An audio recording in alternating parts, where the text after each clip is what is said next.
I had seen Jennifer's Body sitting on Netflix and other streaming services for quite a long time, and I kept ignoring it. And that's because the movie's name and thumbnail gave the impression of some weird, sexual, vulnerable, weird thing. And I was like, I'm not into that. That's not my type of movie. But then I finally found something that made me think, well, actually, I'm interested. This was not at all what I thought it was going to be. And I have to say, I was caught off guard and pleasantly surprised. It was way better than I expected, that's for sure. If you like movie reviews and breakdowns where we look at the story underneath the story and also tell you the story, and I give you an interesting angle and funny take on the story, then you're going to want to hit subscribe because that's what I'm doing here. Jennifer's Body follows two people, Needy and Jennifer, high school girls, two best friends from a small town since they're like 3 years old or 2 years old.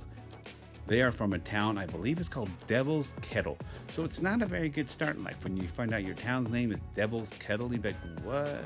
Jennifer is the popular, confident one. Needy is the quieter friend and kind of lives in Jennifer's shadow. Well, she lives in Jennifer's shadow a lot. Just one toastum, huh? I like toastums. After one bad night involving a local band called Low Shoulder at a bar where it's normally a bowling alley, but now it's a bar, something bad happens there. Jennifer comes back changed, and suddenly people around them start dying. And by people, I mean high school boys. So the movie becomes part horror movie, part dark comedy, part toxic friendship story. And not what I expected. The thing that worked the most for me was Amanda Seyfried's as Needy. Holy moly, she's a good actress. I only remember her from Mean Girls, where she touches her boobs, to decide that if it's raining or not, and it's raining outside. It's like, oh, she should have looked outside, silly girl. It's like I have ESPN or something. My breasts can always tell when it's gonna rain. Well, they can tell when it's raining. It's 68 degrees, and there's a 30% chance that it's already raining. But she's actually a really good actress. By the end of the movie, I'm seeing her screaming and doing all of her stuff, and I'm like, she is exceptionally good actress. And I said, I hope she did well after this movie, because this movie's kind of old.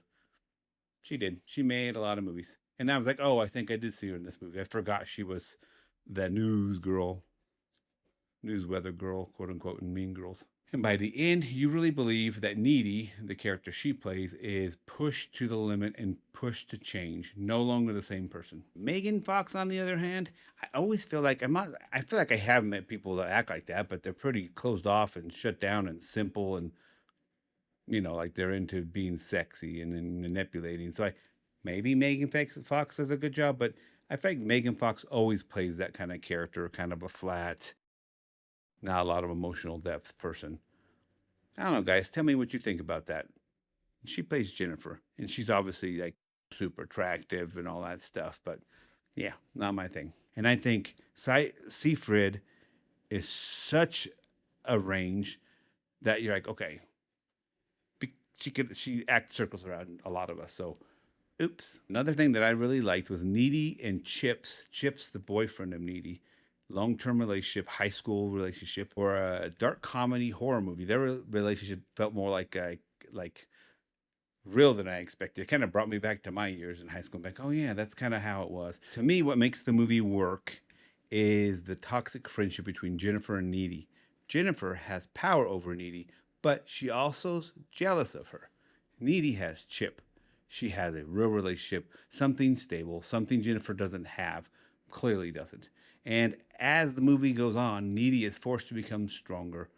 She starts as a quiet little best friend, but by the end, she's also becomes this anti-hero character. Sure, toastum can provide sufficient energy during your day.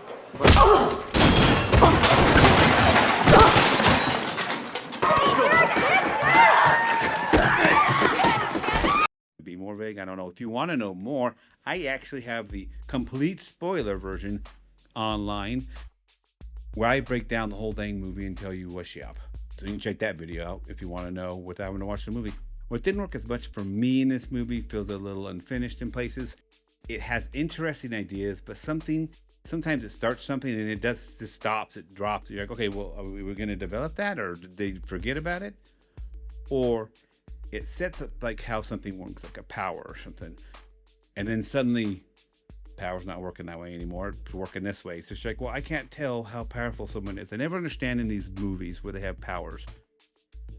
Build yourself a character sheet like in D&D. Give them those character traits. And you could literally measure how they're going to perform in battle with the other characters. And then you could be consistent, but they don't do that. It feels like there was a stronger, tighter version of this movie that they just didn't have time to make. It left me wanting more, I'll tell you, because at the end of this movie, they give a clue. But guys, if you like horror movies with an interesting twist and a Heathers type feel to it, then check this movie out, Jennifer's Body. And this is Gringo Scott. Until next time, peace. Yeah, boy.